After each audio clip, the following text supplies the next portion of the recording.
Hi, my name is Brent Wood. I'm a software engineer on the Starcraft 2 team here at Blizzard. Today we're going to be taking a look at the Starcraft 2 editor, which is a tool that you can use to create maps and mods for Starcraft 2. This editor is the same program that we use internally to create all of our campaign missions and even the story mode in between missions. So this is a very powerful and robust tool, and we're definitely not going to be able to cover everything that the editor can do in this tutorial. And as we go through the tutorial, you'll see on the screen a ton of different buttons and options and data. And we're really just going to focus on the specific pieces that we need to create the tutorial map. The map that we're going to be making is a simple single-player mission where the player is controlling a Terran patrol squad that's exploring a canyon and encountering enemy Zerg along the way. There'll be 3 Zerg encounters. First will be a simple discovery of Zergling units on the canyon floor. The second will be an ambush by Hydralisks from on top of the canyon walls. And then finally, there'll be battle at a Zerg base at the end of the canyon. And as we're developing this map, we're also going to load it into the game periodically to test it out and review our progress. And we'll see that frequent testing of the map in game can help you iterate on the map's design. So the tutorial is broken down into 5 different parts. In part 1, we're going to begin with a general overview of the editor toolset, and then we're going to create our map and set up some basic properties for it, and then see how to load it into the game for testing.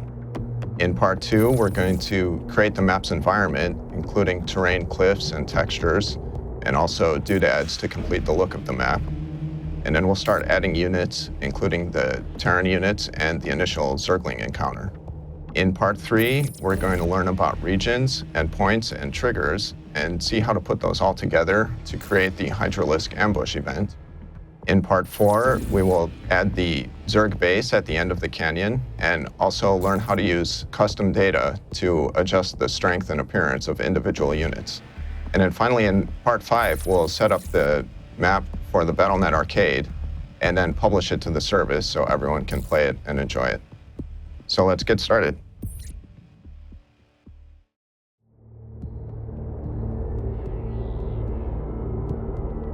In part 1, we're going to start out with a general overview of the editor toolset, and then we're going to create the map and set up some basic properties for it, and also see how to load it into the game. So the editor is made up of multiple different windows, which we call modules. And they can be seen in the toolbar with the blue buttons, and they can also be accessed from the modules menu. First module is the terrain module, and here is where you create the map environments, including terrain, cliffs, and textures.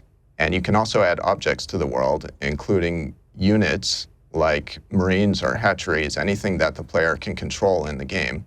And also doodads, which don't affect the gameplay and are just used to increase the visual appeal of the map. The second module is the trigger module. This represents the game's scripting system, and here you can set up scripted events or also custom gameplay rules.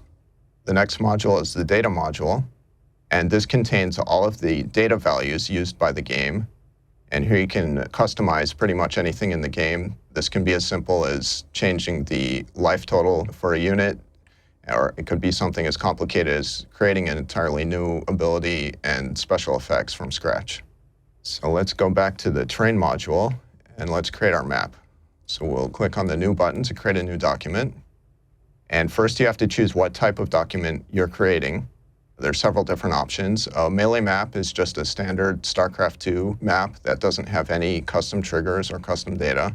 Training map can have custom triggers or custom data, but the gameplay in the map is still fundamentally melee. This could be maps for practicing or testing your melee combat skills, or it could also be melee games that have special events like lava rising on the low ground. Next, we have arcade maps, which show up in the Battle.net arcade, and these can be any type of custom map with no limitations. Finally, you can create mod files, which can contain custom data or triggers to be shared between multiple maps. So we'll be creating an arcade map. The next step is to choose dependencies, which defines what data is available for the map to use. You can use our standard data, or you could also use custom dependencies. This is where you would add any custom mods made by you or other players. We're going to be using Heart of the Swarm data and including the campaign data. And then finally, you configure the initial terrain for your map. We're going to leave the default size of 128, and we're going to be using the Xeris texture set. And you click OK, and your map is created.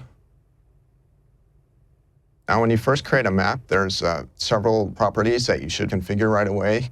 The first is to give the map a name and description. That can be done in the Map Info dialog under the Map menu. So we'll set up a name for our map.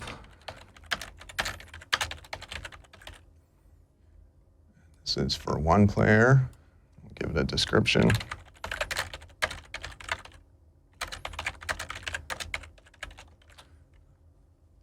All right, another thing you should do when you create a map is to determine how many players the map is for. And you can set that up in the Player Properties dialog, also in the Map menu. And by default, a map will have one player, which is user-controlled. Since this is a single-player map, we're just going to add one computer enemy player. So we'll change the controller for player 2 to computer. That's all we need to do in here. And for custom maps, another important step is to remove the melee trigger. So we'll jump over to the Triggers module. And you can see that maps by default have a trigger called Melee Initialization, which sets up all of the melee gameplay for the map, including starting resources, starting units, computer AI. So we don't want any of that for our map, so we're going to go ahead and choose Clear to get rid of it. And we'll jump back to the Terrain module. And now our map is more or less set up, so this is a good place to save the map. I'll just save it to the desktop here. And now that our map is set up, we can see how to load it in the game to test it out. There's a function called Test Document, and if you click that, it'll just launch Starcraft 2 and load your map right into it.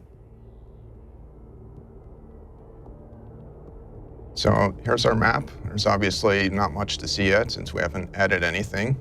When we want to go back to the editor, we can just hit Alt-Tab. That'll minimize the game, and you can actually leave the game running while you're working on your map in the editor. That'll make it faster to load it the next time you want to test it. So that's the end of part 1. In part 2, we're going to start creating the map environment by adding some terrain, cliffs, and textures, and we're also going to add the initial units so we have a playable map.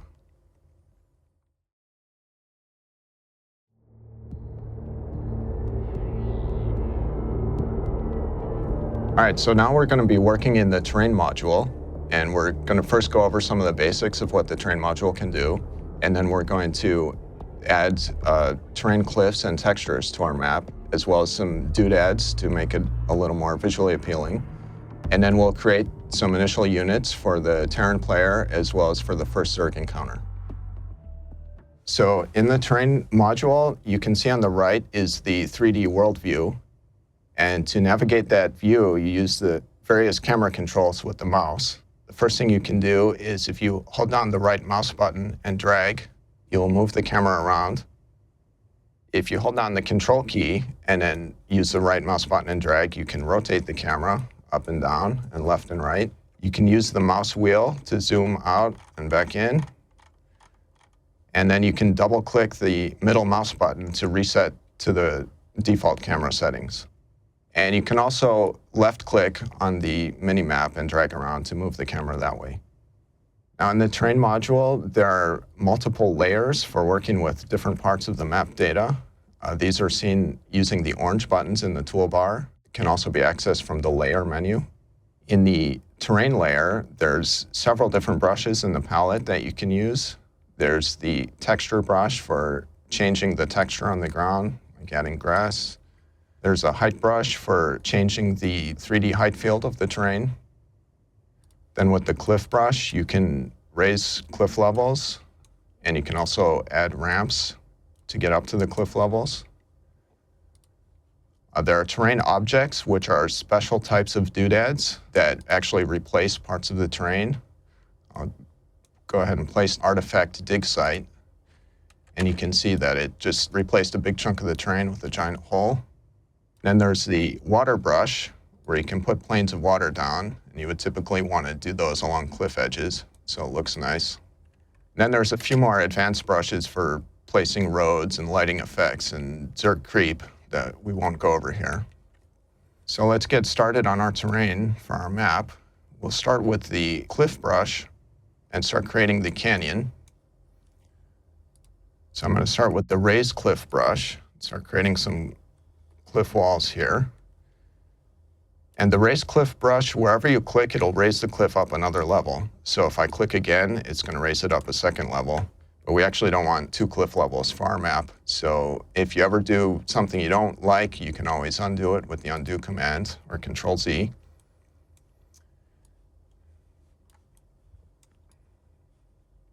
And another way to get rid of cliffs, you can always switch to the lower cliff brush and then click on the cliffs to lower them back down. If you hold down Shift while you're applying the cliff brush, it'll do the opposite of what the brush normally does. So I have the raised cliff brush active right now. If I hold down Shift, it'll actually lower the cliffs. So you can quickly switch between raising and lowering. So let's just fill out our canyon here.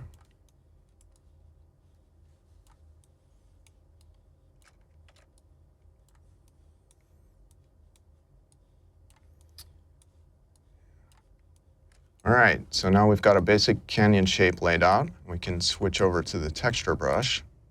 When using the texture brush, one very useful tool is under the Tools menu. There's a brush submenu, and there's an option at the bottom called Same Cliff Level Only.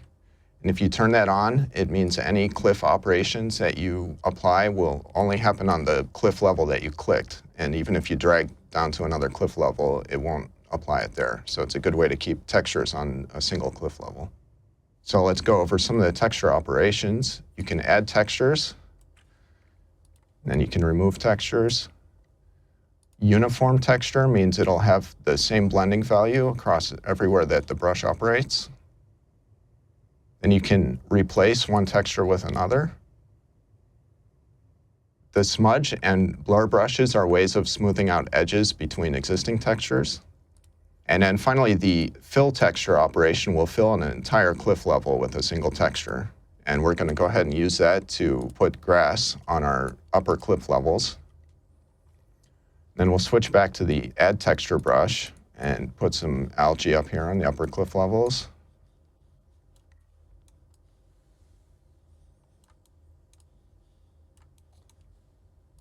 And then we can put some pebbles down here on the lower cliff level too. And you can see even if I drag up here, because of that option, it's not putting pebbles on the upper cliff level.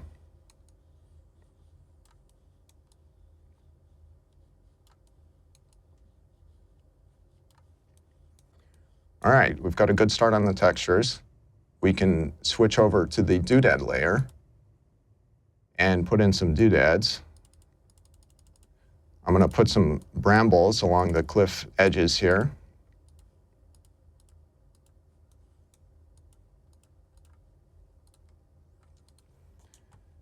And then maybe a few bones just to make it a little more foreboding.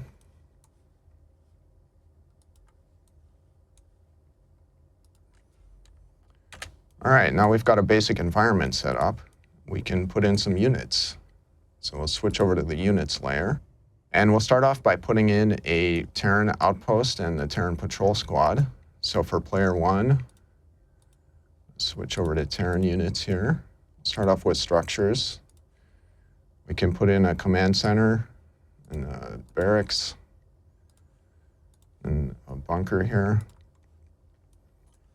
Then we can change over to units and give the player some Marines and some Marauders.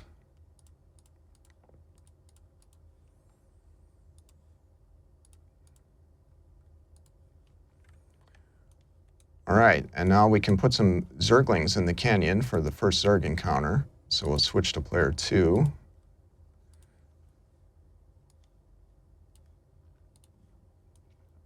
And we'll put some Zerglings in here. All right, so we've got a playable map now. It's a good time to save it, and then we can load it in the game and test it out.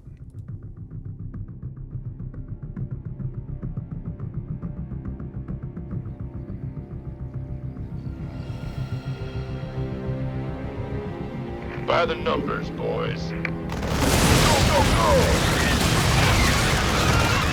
Booyah! All right, so we've got a good start on our map now. In part 3, we're going to learn about regions and points and triggers and set up the Hydralisk ambush event.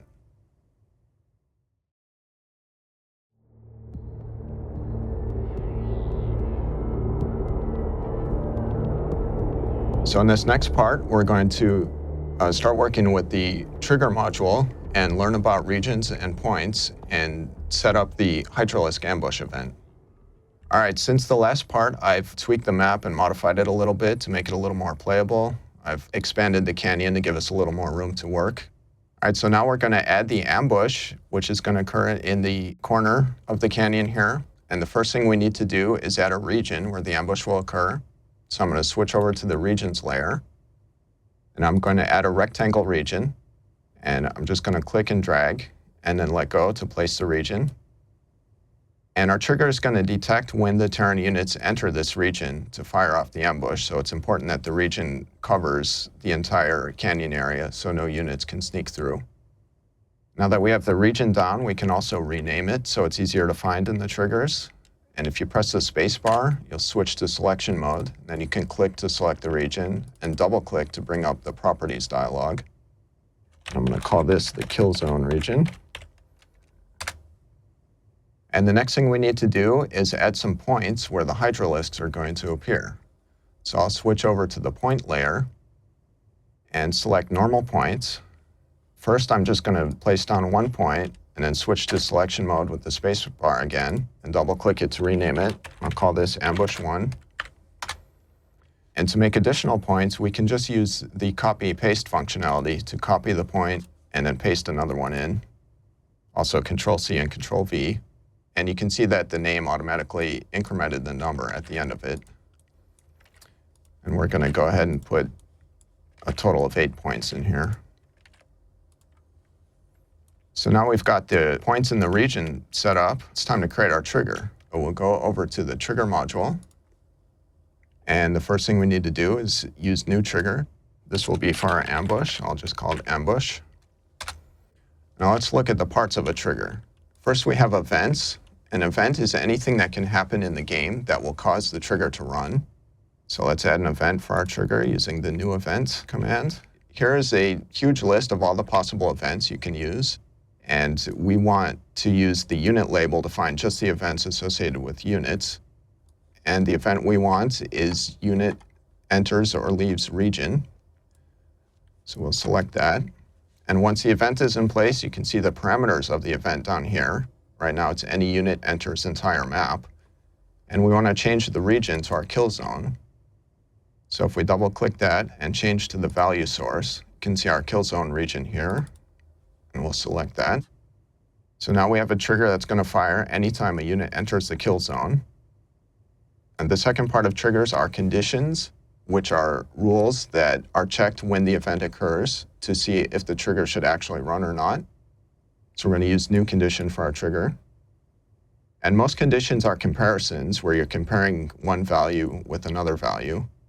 For our case, we're going to be counting the number of units in a region. And this is actually built up from 2 different functions.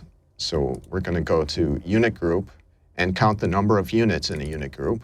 And this adds a unit group parameter, which will be another function. And this will be units in region matching condition. This is how we're going to find units in the kill zone. And if we double click the region parameter, we can change that again to our kill zone region.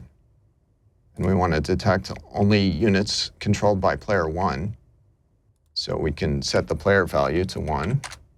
And now for our comparison, we want to see if there are a significant number of Terran units in the region. We don't want the ambush to fire as soon as the first unit enters the region. We want most of the group to be there. So we're going to see if the number of units is greater than or equal to 4. Then click OK, and we have our condition. So the condition is requiring that player 1 has at least 4 units inside the kill zone region. And the last part of triggers are actions, which define what the trigger will actually do when it runs. We're going to start with an action to create the hydralisk units. So this is an action called create units facing point. And we want to change the type to hydralisk. Okay, switch to Zerg units here.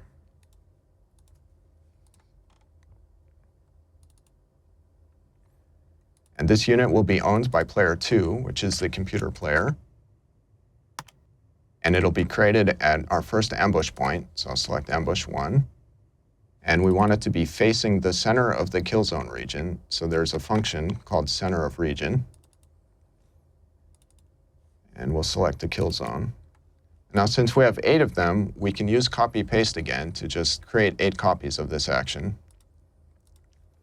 And then change the point for each one. So I'll do that for all 8 points here. To copy and paste, I'm just using the Control-C and Control-V hotkeys to do it a little more quickly.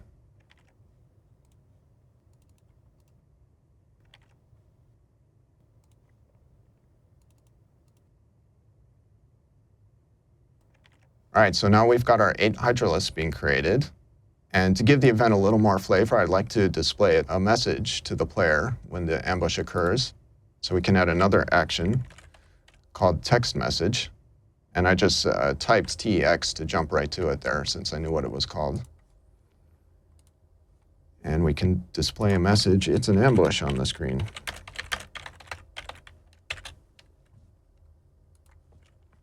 And then one more important action that we need is to prevent this trigger from running more than once, because right now it's going to occur every time a unit enters the kill zone. So we don't want it to be happening repeatedly as all of the turn units enter the zone. So we'll add one more action. This is in the trigger label called turn trigger on or off. And the default parameters are exactly what we want. This will turn the current trigger off, so it'll only ever run once. All right, so now we've got our ambush event all set. We can save the map and launch it in the game to test it.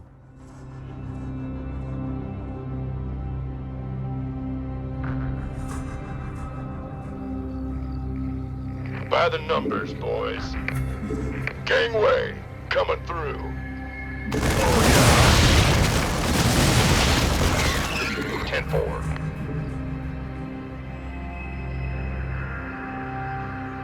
All right, so as the turn units enter the corner here, it's going to trigger our event.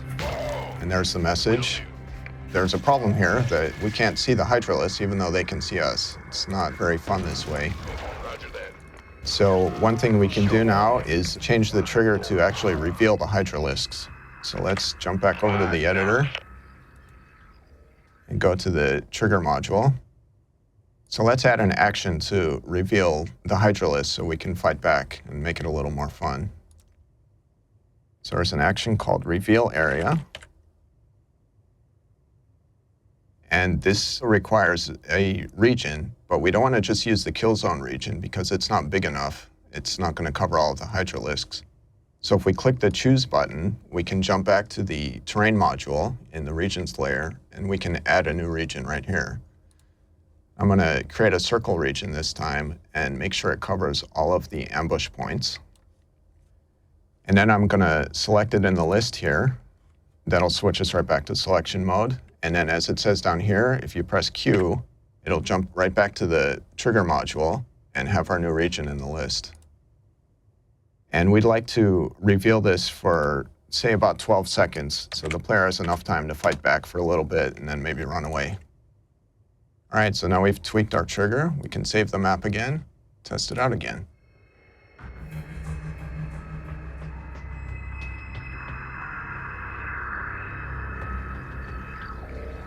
By the numbers, boys. Yes, sir. Affirmative.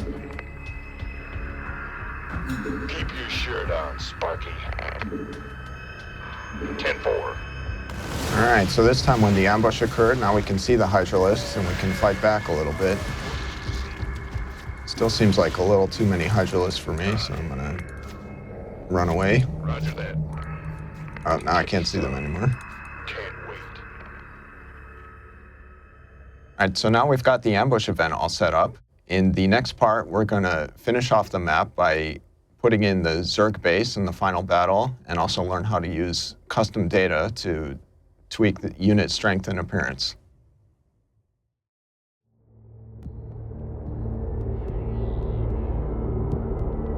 All right, in part 4, we're going to set up the final battle at the Zerg base at the end of the canyon, and we'll also create some triggers for the victory and defeat conditions of the map. And then we'll see how to use custom data in the data module to adjust the strength and appearance of individual units. So we'll start out in the terrain module again, and we'll go up here to the end of the canyon. We're going to switch over to the units layer, and we're going to put down a Zerg base. So let's put a hive in here, maybe a couple of creep tumors to expand the creep a bit. I'll switch over to units. We'll put some banelings in. Put them over here so they can roll in from the side. And then what's a final battle without a boss? Let's find Kerrigan here. She's a campaign hero. And let's put Kerrigan in. All right, so there's the base for the Terrence encounter. Since this is the final battle of the game, we need to set up some triggers that'll handle victory and defeat for the player. So we'll go over to the triggers module, and we'll create a new trigger. First one will be for victory. And we want the player to win if they can kill Kerrigan. So we'll create an event for unit dies.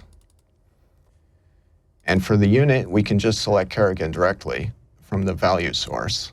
You can see these are all the units that I've placed on the map. We're going to select Kerrigan here. And we don't need any conditions for this since there's only one Kerrigan and she can only die once. And then for the action, we want a game action called end game for player. And this does what we want, end the game in victory for player 1. Now we need another trigger for defeat. And we want defeat to happen whenever the player doesn't have any units that are not structures. And this is something we can just check periodically. So there's an event called periodic event. And I'm going to check this every 1 second of game time.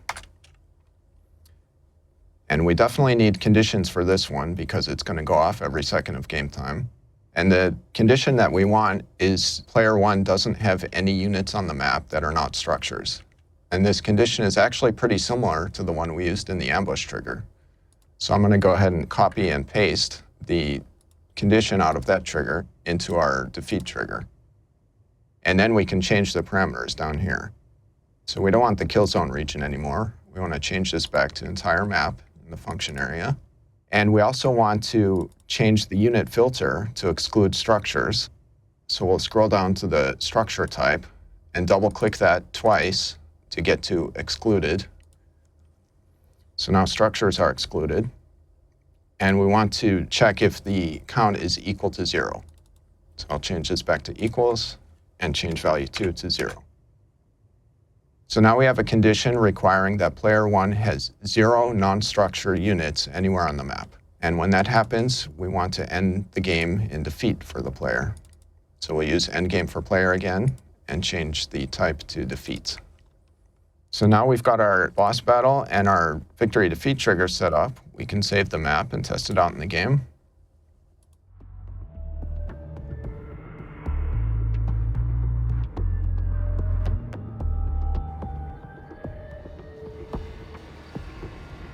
Armed and ready.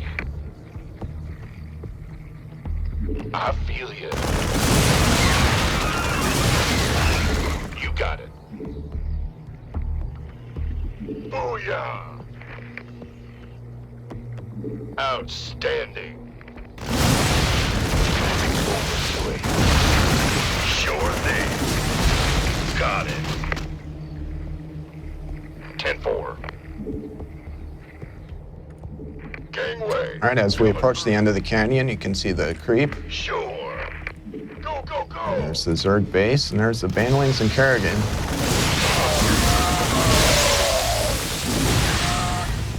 We actually seem to be winning pretty easily here.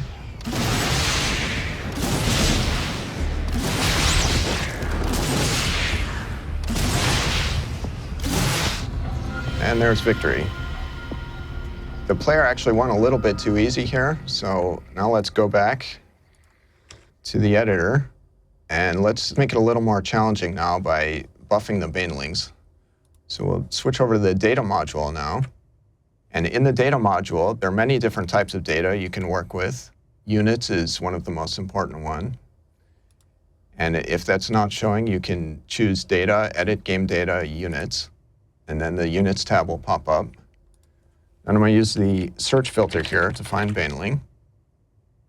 And in general, objects in the data editor are linked together, sometimes in very complicated ways. And the best way to visualize that is using the Object Explorer.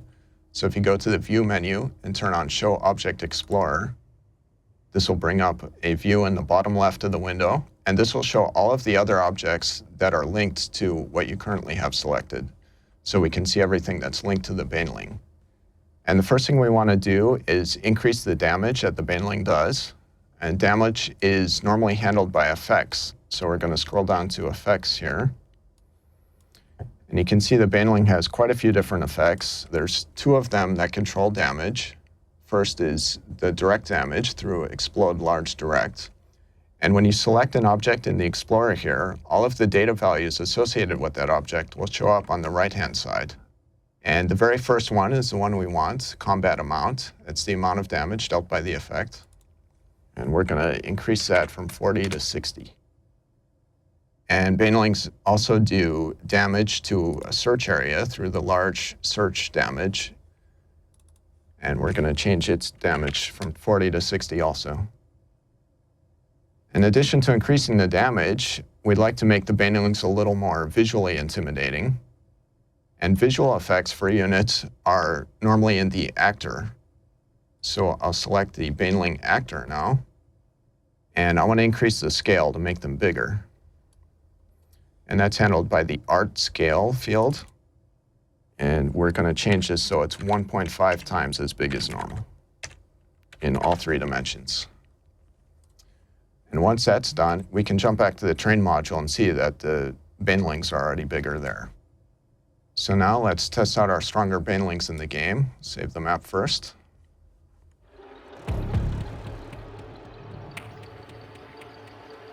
By the numbers, boys. That's 5. Go, go, go! Aye, aye, sir. I feel ya. Sure enough.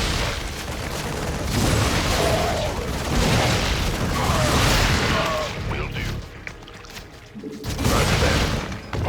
Can't wait. Orders received. Gangway, coming through. 10-4.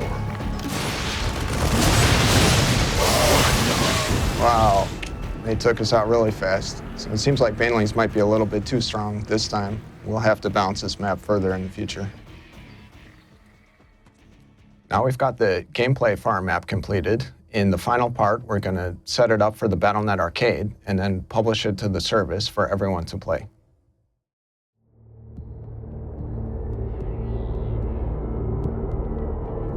So in part 5, we're going to set up the map for the BattleNet Arcade and then publish it to the BattleNet service. All of the info associated with the arcade is in the Arcade Info dialog under the Map menu. And the first thing you see in here is the icon. This is one of the most important things because it's the first thing that players will see when they find your map online. We're going to use the Browse button to pick one of the stock icons. I'll pick the circling icon. But when you're making your map, you can use the Import button here to import any custom image that you want. Then you can add screenshots to your map to show it off to people before they play it. In the How to Play section, you can set up some instructions so they understand the basics of playing your map before they play. We'll add some instructions here.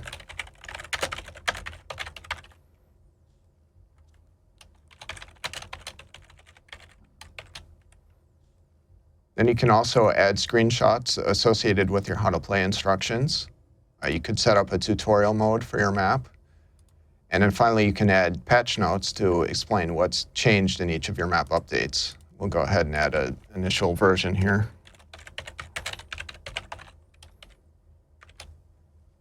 Once that's all set up, now it's time to actually publish the map. First, we'll save it, and then go to the Publish dialog under the File menu. And the first thing you need to do is log into Battle.net.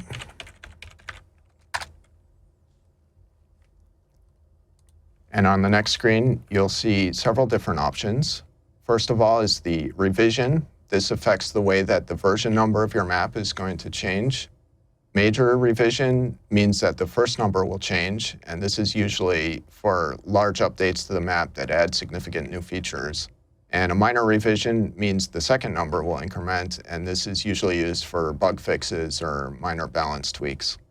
You can release the map as either private or public. A private release means only you are going to be able to see the map online, but then you could invite your friends to play, and you would typically want to do this for private playtesting sessions. And then if you change it to a public release, then everybody can find your map and create games using it. Finally, you have to choose whether your map is locked or unlocked. Locked map means that it will not be able to be loaded back into the editor. And you can use this to prevent people from copying your map, but it also means you won't be able to share your map with other map makers. If you unlock the map, then anybody can load it in the editor, and they would be able to learn from it or contribute to it. And then on the final panel, it makes sure that you have room on your account to publish your map. And then you can click OK. And this warning is just making sure you understand that you're publishing your map out to the public world. And then your map will get uploaded to Battle.net. Now we can switch over to the game and log into Battle.net and find our map. So once you're on Battle.net, you click the arcade button to get to the arcade interface. And then at the very bottom is My Published button, where you can see all of the maps that you've published yourself. And you can click on your map. You can see the description, how to play instructions. There's our patch notes. And then we can go ahead and create a game.